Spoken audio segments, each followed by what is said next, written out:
История о том, как я в первую смену сломал всю работу на производстве. С вами профессор Мегаум. Приятного просмотра. Игра начинается в раздевалке персонала. Мы отдаем подписанный договор, проходим проверку и поднимаемся на гору, на наше рабочее место. Нас встречает Мо, лиловый клерк, считая, что специалист более высокой категории. Дает нам краткий инструктаж и рассказывает, что мы здесь за место прежнего желтого клерка, с которым произошел несчастный случай. Суть работы на объекте простая. Необходимо поддерживать скорость поезда с помощью свистка, свистнув в рог. Также необходимо убирать биоматериалы у фильтра очистки воды.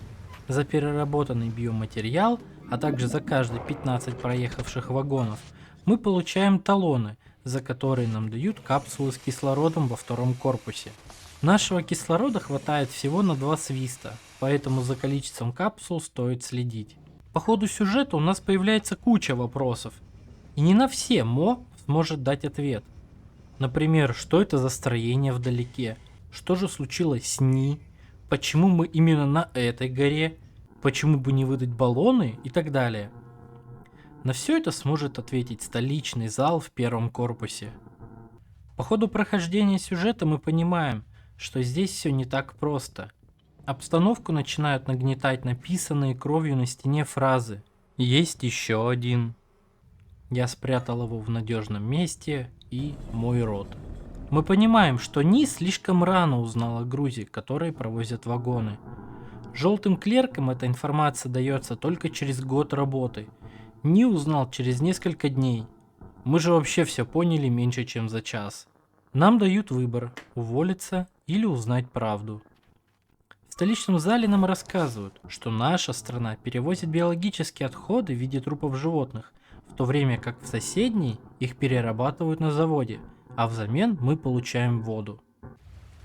Если мы продолжим работу, нас отпустят из зала, и мы продолжим поддерживать скорость поезда. Но в какой-то момент что-то идет не по плану. Вода перестала фильтроваться, теперь там просто льется кровавое месиво. Дамба начинает ломаться, а через нее летят сотни туш животных. Ни все понимал и перед кончиной спрятал во рту свой свисток, который отвечает за то, чтобы замедлять ход поезда. Перед нами встает выбор – остановить или продолжить движение поезда. В итоге мы имеем 3 концовки игры. Теперь плавно к геймплею. Геймплей несложный, несколько предметов для взаимодействия, контроль за кислородом и выполнение мелких задач. Все в принципе вокруг этого и закручено, особых сложностей нет. Мо дает задание сложить доски в козлы, а ты потом из них построишь мост. Перед игрой нам дается возможность выбрать страну, в которой будет проходить действие. Сказано, что от этого зависит уровень сложности. Я сыграл в России, Бразилии, Франции и Японии. И честно сказать, разницы не понял. Единственное, что в Японии у меня все лагало, и я не смог пройти игру. То у меня заставка игры на полэкрана вылезет, то Мо зависнет, если я захочу что-то спросить. В других странах у меня таких проблем не было.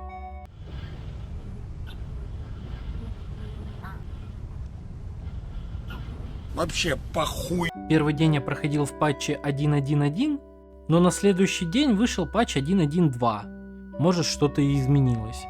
Графика атмосферная, озвучки нет. Это хорошо обыгрывается фактом, что мы в горах, и воздуха на разговоры не хватает.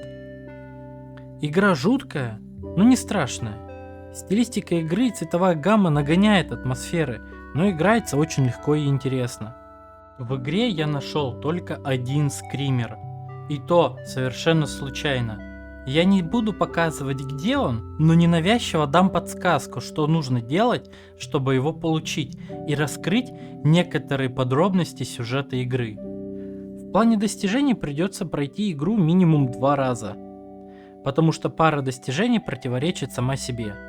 Например, задать все вопросы в столичном зале и не задать ни одного вопроса, оставить поезд в движении или же отправить его вспять. В целом половина достижений выполняется сама по себе, однако же заморочиться придется. Например, как в утилизатор сложить вообще все, что можно. Это будет белое вещество, вода, гравий, рыба и содержимое нужника, который предварительно надо открыть. Ключ лежит вместе с ней в его руке. Для этого надо сделать подкоп с помощью ведра. Также, прежде чем забрать доски для подпорки, присмотритесь вглубь. Тьма посмотрит вам в глаза, и оттуда выйдет утка. Единственное выжившее существо из вагонов. Немного погуляйте, несколько раз повзаимодействуйте и дайте ей имя. Я, как человек высокой культуры, именовал утку Павлом. Мне дали 5 символов, и я их все реализовал. Валяющиеся по карте капсулы тоже придется поискать. Одна будет возле нужника, одна внутри нужника и еще одна на крыше этого нужника. Одну вы найдете, когда заберетесь на вышку. 3 лежат в реке. Придется подождать, когда русло реки уменьшится. 2 будут во втором ангаре и последняя на крыше первого. Там придется подождать, пока деревья не упадут, и с их помощью забраться наверх. Как я понял, все это надо делать одним прохождением, иначе ачивка не появится. Я начинал с контрольной точки, и поэтому у меня достижение не засчитало, как собственные достижения с вопросами. Чтобы прервать связь в столичном зале, нужно предварительно забрать черный свисток и во время выбора между увольнением и продолжением работы просто в него свистнуть. Тогда связь пропадет и достижение появится. Мелких деталей в игре немало. Рассмотрим на примере ведра. Если ты его не трогал, моб прикажет его взять, приведет к месту сбора и скажет, что делать. Если ты уже взял ведро, он похвалит и снова поведет на то же место. Если ты сам все сделал, он похвалит игрока и кратко скажет, для чего оно нужно. Также отреагирует на найденную утку, или когда ты при нем решишь перелезть через коробки во втором ангаре.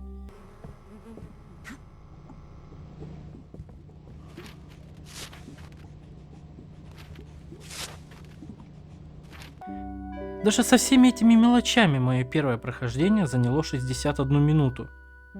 Если же ничего не спрашивать в зале, у меня ушло меньше 40 минут.